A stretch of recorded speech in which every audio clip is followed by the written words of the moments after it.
Somewhere in the empire, there was a very luxurious mansion, and somewhere in the mansion, there was a room. The cries of someone who was crying began to be heard from inside one of the rooms. The hallway was decorated with candles. Several minutes passed, and the cries did not cease. The hallway was empty, and the ceiling was adorned with a beautiful crystal lamp.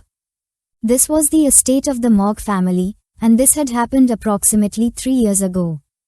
The attention of the maids who were doing household chores focused on the room from which the cries were coming. One of the maids placed her hands on her chest and, with a sad expression, told her friends that Camus Mogg had been crying and refusing to eat for the past few days. The other maid began to observe her friend and with a curious gaze asked if Camus Mogg was blaming herself for what had happened. A few days ago, in the battle against the barbarians, many of the soldiers were wounded, some had their heads bandaged and others had broken arms. The maid explained to her friend that it was normal for Camus Mogg to feel guilty since while they were trying to save Camus from the barbarians, many people had been killed and wounded. The eyes of the maid who was holding the plate filled with sadness. She turned towards Camus Mogg's room and decided to reveal the reason why Camus Mogg was so heartbroken. Upon hearing this, the other maids became curious. She began to imagine Vikir, and with tears in her eyes, revealed that Camus Mogg was heartbroken over the death of Vikir Baskerville. With a sincere expression, the maid who was holding the plate mentioned that the pain she must be going through must be very painful since Vikir was the person she loved the most. Upon hearing this sad story, the other maid put her hands over her face and began to cry. Seeing this, her friend approached, extended her hand and tried to console her.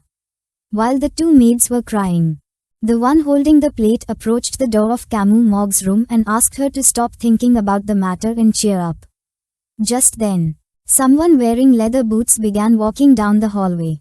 They used their power and bubbles of water appeared around the maids' heads.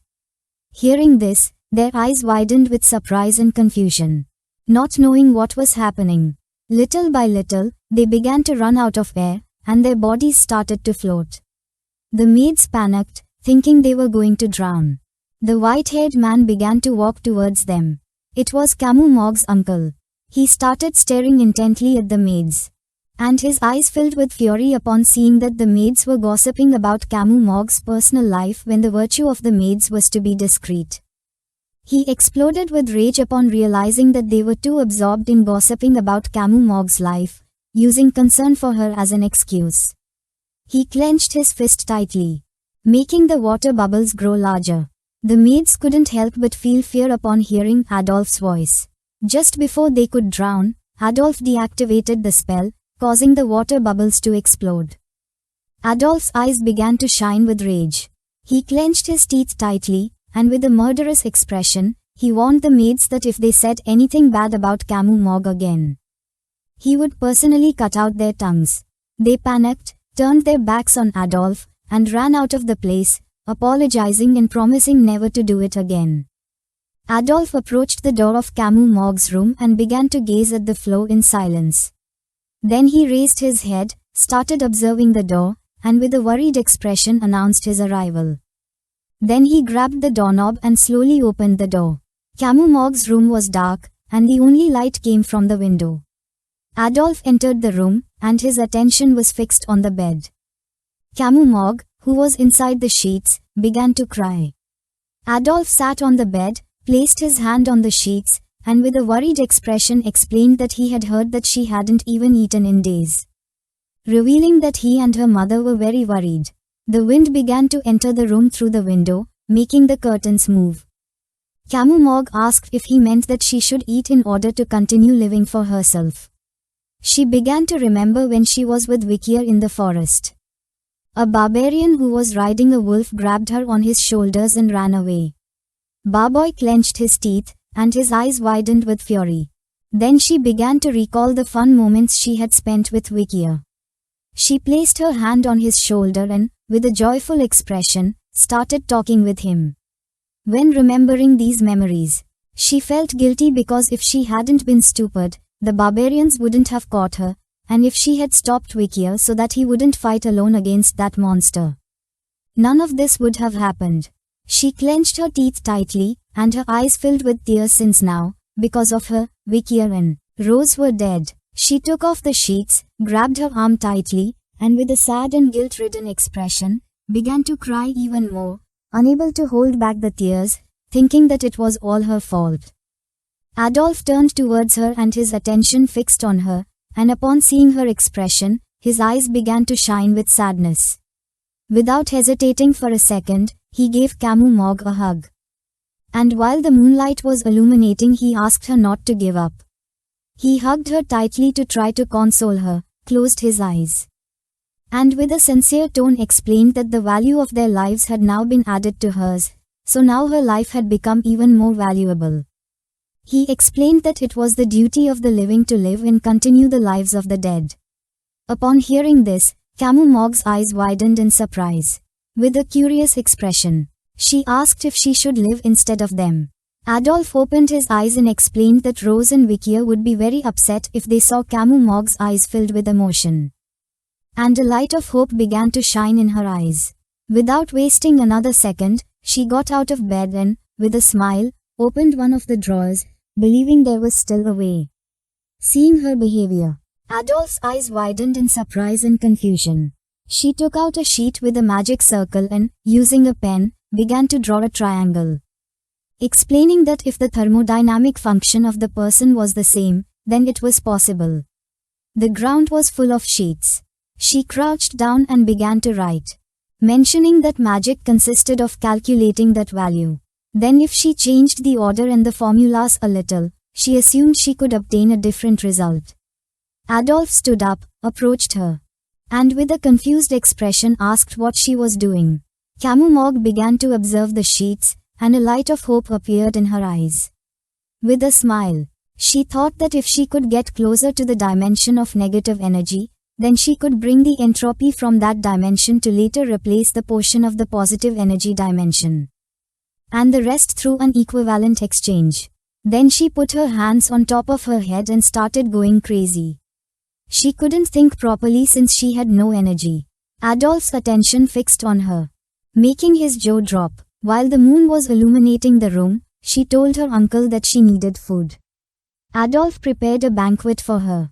The table was full of delicious dishes, from meat to desserts. They sat at the table. At one end was Camus Morgue and at the other a red-haired woman, and next to her sat Adolf. With a kind smile, Camus Morgue mentioned that she had heard that she was very worried since she had not been eating. She was the mother of Camus Morgue, the matriarch of the Morgue family, called Rispani Morgue. She rested her hands on top of the table and with a serious expression began to observe her daughter in silence, her eyes filled with worry, explaining that several days had passed since her daughter had held a spoon, so it was normal for her to be worried about her. Camus Morgue interrupted her mother and with a cheerful expression promised not to make her worry anymore, but in return asked her to listen to her request. Rispani became curious and asked what requests she had. Camus Morgue asked her mother to please allow her to mobilize the Morgue family army to search the forest. Rispani remained calm, began to observe Camus Morgue, and became somewhat confused. Adolf's eyes widened with concern. He extended his hand and with a furious gaze asked if Camus Morgue did not know how dangerous that place was. With a serious tone, Rispani gave her daughter permission to mobilize the army in exchange for her not skipping any meals. Upon hearing this, Adolf turned towards her and his eyes widened in surprise and confusion, leaving him in shock. With a worried expression, he asked his sister to think it through carefully. But just before he could finish the sentence, Rispani interrupted him and argued that Camus still had something she could do, which meant that she was not going to give up easily. Camus Morgue's eyes began to shine with seriousness. She started observing her mother in silence. Rispani interlaced her hands and with a serious gaze made it clear that she had no other option but to let Camus surrender by her own will. Camus Morgue prepared to eat a piece of meat and with a cheerful smile asked if this was a promise. Seeing that she was going to eat, Adolf's eyes widened with joy, and he couldn't help but smile. Meanwhile, on the other side, Rispani, who had her hands interlaced, began to observe Camus in silence. Upon tasting the food, Camu's eyes widened in disgust. He put her hands over her mouth and started feeling sick to her stomach. Not long after, she fell to the ground and began vomiting. Adolf stood up and panicked since he knew that she couldn't eat the food as too much time had passed since she last ate. He gave the order to the maids to take away the dishes and prepare suitable food for the sick. The maids brought new plates of food, but just then, Camus extended her hand and refused to eat food for the sick. Seeing this, the eyes of the maids widened in surprise. After vomiting, Camus Morgue sat back in the chair, and while her eyes were shining with determination, she clenched her teeth tightly and with a serious expression swore to eat everything. Without losing another second, she grabbed a piece of bread and some meat and, with tears in her eyes, took a bite. And despite not being able to eat, she was willing to do it for Vikir. She began to imagine a boy holding the sword from behind. She knew that she would not have lost Vikir if she had not been kidnapped by the barbarians, and she was sure that he would not have lost if she had stopped him from fighting the huge spider alone. Adolf's eyes widened in surprise. He was in shock while on the other side, Camus' mother intertwined her fingers and closed her eyes. After eating, with tears in her eyes, she wiped her mouth with her hand. All that karma came from her, and death was something that had been unfairly granted to Vikir. But she was determined to restore that injustice. She grabbed a chicken thigh with her hand and prepared to eat, asking Vikir to wait. News spread throughout the Morgue family that the wise matriarch, who was sunk in despair, had begun to move again. However, no one expected her to move in that way. Somewhere in the city, under the moonlight, was the Hall of Darkness of the Morgue family. Inside the hall was a man with red eyes sitting on a throne. His eyes were shining with hatred. He was the head sorcerer of the Morgue family, representative of the Hall of Darkness. Called Snake Morgue, someone wearing a hood entered the hall. It was the wise matriarch. Snake's attention fixed on her and he asked what brought the wise patriarch of the Hall of Light here. A smile spread across Camus Morgue's face as she did not expect Snake to recognize her. Camus Morgue took off the hood. She had dark circles under her eyes and her eyes were shining with malice. With a smile she revealed that she wanted to defect from the Hall of Light and enter the Hall of Darkness. Snake's eyes widened in surprise. He began to observe Camus Morgue in silence, not knowing what was happening. Snake and Adolf were brothers. The Hall of Light was the visible symbol of the Morgue family, while the Hall of Darkness was its shadow, where research and experiments on black witchcraft were carried out, far from the eyes of the people. Snake became curious and with a serious tone assumed that she knew what it meant to join the Hall of Darkness.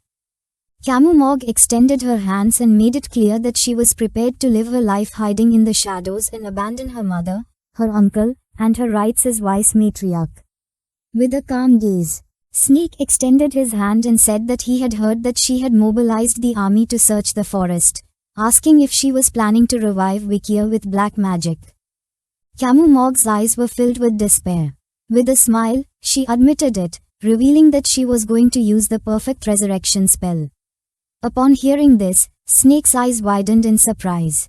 He began staring at her and realized that this spell was ancient black magic capable of completely reviving the dead. He asked if she was going to use foreign magic, which was strictly forbidden within the Morgue family in the Empire. He started to gaze toward the ground, extended his hand to one side, and denied her entry to the Hall of Darkness, asking her to leave. Camus Morgue began to observe her uncle in silence, realizing that there was nothing he could do. Her eyes began to shine with malice when she extended her hand and with a wicked smile summoned a powerful spirit, revealing that she had no choice but to learn it herself. Snake's eyes widened in fear, leaving him in shock. He could not believe that she was controlling that spirit. He couldn't help but feel terror, and his gaze fixed on the spirit. Realizing that she had learned black magic by herself, something impossible. But if that were the case, it would not be an exaggeration to say that she had reached a new level by herself. He began to imagine Camus Morgue's mother, realizing that she had a talent similar to hers, a talent that only appeared once every 100 years. Snake began to gaze at the ground and after going over the matter several times, decided to accept. He stood up, clenched his fists tightly, and made it clear that if she joined the Hall of Darkness, then his word was absolute, asking if she was ready.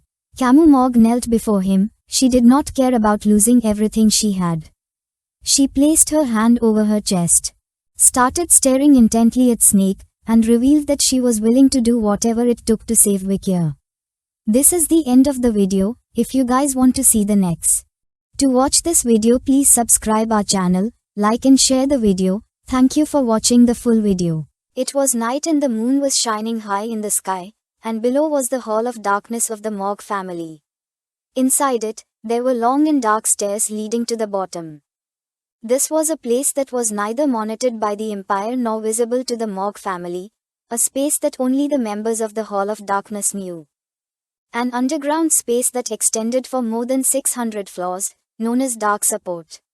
A powerful evil energy began to emerge from the depths, and little by little it began to ascend towards the surface. On floor 666 were Camu Mog and Snake. She extended her hand and, using her powers, summoned a magic circle from which an undead emerged. Snake crossed his arms and began to observe in silence. This undead had part of its limbs destroyed, but it had life. It began to look around in confusion. Camu Mog's eyes were full of fatigue and she had dark circles.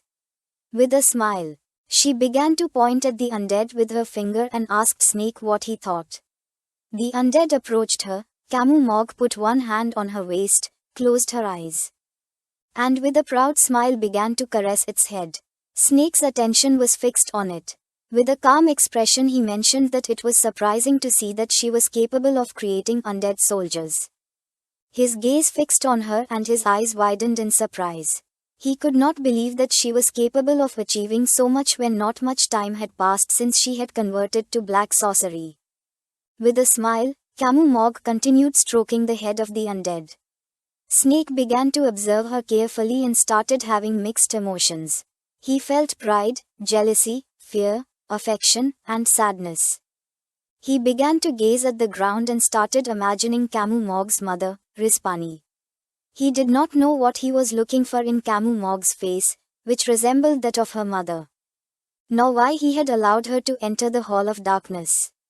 While he was distracted, Camu Mog was sincere and revealed that she still had much to improve. Upon hearing this, Snake snapped out of his thoughts and his eyes widened in surprise. The body of the undead began to disappear, turning into ashes.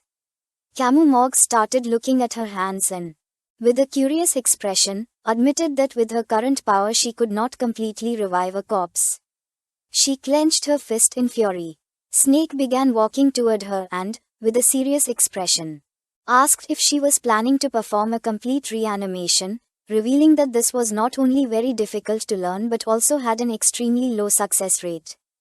Assuming she managed to revive him by some miracle, when it happened, there was a possibility that he would become uncontrollable or be further corrupted. Camu Mog's eyes began to shine with determination. She stared intently at Snake and said that she did not need to worry about what might happen after she succeeded since the soul of the person she wanted to revive was stronger than anyone else's. Upon hearing this, Snake's eyes widened in confusion and concern. He was in shock as he did not know what he was seeing in her. At the same time, a man with a beard and long hair began to shout in rage. It was Camu Mog's uncle, who was in Raspani's office. He clenched his fist, extended his hand to one side, and with a furious gaze questioned whether they should stop Camu. He could not believe that she had left the Hall of Light to enter the Hall of Darkness. Raspani, who had her arms behind her back, began to observe the landscape through the window in silence.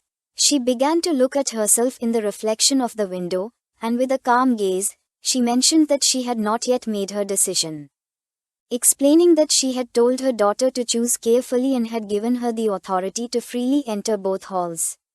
Adolf's eyes widened with rage, with a furious expression. He revealed that Camu had been spending more and more time with that man called Snake recently. Raspani did not lose her composure, she did not even turn around, and with a serene gaze, she made it clear that Snake was not someone who was going to hurt Camu. On the contrary, he was actually helping her. Adolf tried to argue that Snake was not a good person. But just then Raspani's eyes began to shine. She turned towards him and, with a piercing gaze, gave him the order not to speak anymore about this matter. Feeling her gaze, Adolf's eyes widened in fear and concern. He could not believe that she was going to allow Camus to join the Hall of Darkness. At the same time, inside the Hall of Darkness, Snake, who was carrying a fire lamp, and Camus Morgue began walking down a dark corridor. Along the way, Snake became curious and, with a serene expression, asked if she was familiar with the origins of Morgue. Her attention was fixed on him, and her eyes widened in confusion. She admitted not being familiar with the origins of Morgue. Just then, Snake began to lift the fire lamp. Little by little, the light started to illuminate the area, and in front of them was a strange and dark building. Camus Morgue began to observe it in silence, not knowing what was happening. Snake explained that the true beginning of the Morgue family started in a morgue. The title Morgue came from a very ancient lineage that existed before human clans and empire were established. Mostly, they took in unidentified corpses to find their relatives. He began to imagine Camus' mother controlling evil spirits, surrounded by skeletons. This could be because they spent a lot of time with the dead. But after a certain point in time, there had been members of the Morgue family who had been able to converse with the dead. And to this day, there were still members who could do so. Camus Morgue approached the building, extended her hands, and began to observe in silence. The reality was that the Morgue family had been connected with black sorcery from the beginning. Using the fire lamp, he began to illuminate the place. He approached the wall and, in a serious tone, mentioned that the black sorcerers who sought knowledge knew that the truth lay beyond the door of death. Camus Morgue, who was standing behind, with a curious expression, asked if then she should familiarize herself with death. Snake made it clear that she would not be doing anything other than imitating a black sorcerer by doing that. He began to gaze towards the ground and advised her to be careful with death. Then he began to stare at her and, with a penetrating gaze, asked her to keep this in mind. The black mages were entities that kept death at an arm's length. Camus Morgue's eyes filled with seriousness. She remained listening in silence without interrupting. Before understanding and familiarizing herself with death, first she had to understand and familiarize herself with life. The ground was full of human skeletons. Snake began to illuminate the ground with the fire lamp, explaining that a true black mage loved living beings more than anyone and took pity on those who were dying. The black mages were those who had a deep understanding of death. With a lost gaze, Camus Morgue began to look at the ground, realizing that unlike how the world saw the black mages, they could actually be considered wise or elders. Snake began to walk around the area. Camus Morgue extended her hand toward him, and with a curious look asked if she could ask him something. She wanted to know the reason why Snake had entered the Hall of Darkness. Upon hearing this, Snake's eyes began to shine with surprise. He did not know why she wanted to know this. Then he began to gaze at the ground, and his eyes expanded with sadness as he imagined Adolf and Raspani. He turned his back on her and, with a cold expression, revealed that in this world there was light and shadow. If one of them disappeared, the balance would be ruined. Camus Morgue turned around and, with a confused expression, mentioned that he was speaking in riddles again. A few days later, during the night while Snake was on the 666th floor with his arms behind his back, Camus Morgue came running and caught his attention. Her eyes began to shine with joy. With a smile, she started showing him a sheet where she had drawn a magic circle. Snake's attention fixed on the sheet, and his eyes expanded in surprise, leaving him in shock. He started to extend his hand toward the magic circle. And Camus Morgue explained that this was the magic circle of complete resurrection, the result of her research. He took the sheet, and his eyes widened in fear since this was a model several steps more advanced than the information he had. Looking with a bit of attention, he realized that it was perfect. Snake began to observe her with a confused gaze, remembering that black sorcery required one to investigate the depths of the abyss. He was in shock. not knowing how deep Camus had dug into the abyss to reach this conclusion. Camus Mogg couldn't help but blush. She looked away and, with a nervous expression, mentioned that she would like him to help her conduct the spell. With a serious gaze, Snake questioned whether she really liked Vikir. He began to observe her. And it didn't take long for him to realize that she was different from him. In fact, she was completely different from him, who was fascinated by black sorcery, and whose heart was as dark as the abyss. Camus Mogg closed her eyes, and while blushing, she began to show a joyful smile, admitting that she liked Vikir. She had not been eroded by the abyss at all and wore her heart on her sleeve. Snake began to gaze toward the ground, and a smile spread across his face, realizing that she was better than him. He took a step forward and decided to do this together. They gathered a lot of materials. Among them there was a bucket of water and small wooden barrels. Snake's attention, who had his arms crossed, was fixed on the barrels. With a calm gaze, he remembered that the person she was trying to save was not harmless. Camus Mogg, who had dark circles under her eyes, began to observe the barrels, extended her hand, explaining that she had received support from the Baskerville clan and collected some of Vikir's blood and strands of hair. She took out a sphere that contained spirits. She had also gathered all the dead spirits she had found in the forest. Snake understood it. If there was a part of Vikir's physical body, then a fragment of his soul would react. And when that happened, she only had to sort through them. Using a pen, Snake crouched down and began to draw the magic circle. Then turned to Camus Mogg and asked if she knew the paradox of Theseus' ship. He was worried because even if Vikir's body was recovered, his memories and personality would change, turning him into a different person. Camus, who was drawing the magic circle on the ground, remained firm and explained that it was not too late to think about those things after they succeeded. Using the pen, she began to draw the final parts of the magic circle. After completing the drawing, she and Snake stood up. And in the middle of the magic circle were barrels containing Vikir's blood and strands of hair. She decided to begin. Snake started observing her and seeing that she had already begun. He asked if she wasn't being too hasty. She extended her hands and with a sincere expression mentioned that she had waited long enough. Her eyes began to shine with hope, and mana began to emerge from her body. With a serious gaze, she asked her master to please help her. Her mana began to expand throughout the room, and Snake's attention fixed on her. He started observing her in silence. Then, he also extended his hand, and his body began to release mana. Both used their powers, causing the magic circle to start reacting. Thunder and evil energy began to emerge from it. The evil energy started expanding everywhere. Camus Mogg, who had her hand extended, put her arm in front of her face and couldn't help but clench her teeth tightly. Snake's eyes filled with surprise, realizing that the magic circle itself was perfect. Not knowing if the world of black witchcraft was finally having its first breakthrough. Evil energy began to gather in the magic circle, and several seconds later, Vikir's figure appeared. With a murderous gaze, he turned towards Camus Mogg. Upon seeing Vikir's figure, her eyes widened with joy. She could not believe that this had worked. With tears in her eyes, she started running towards Vikir, but once she took another step, more energy began to emerge from the magic circle. Not long after, Vikir's body exploded into pieces, destroying the ground and sending debris flying into the air.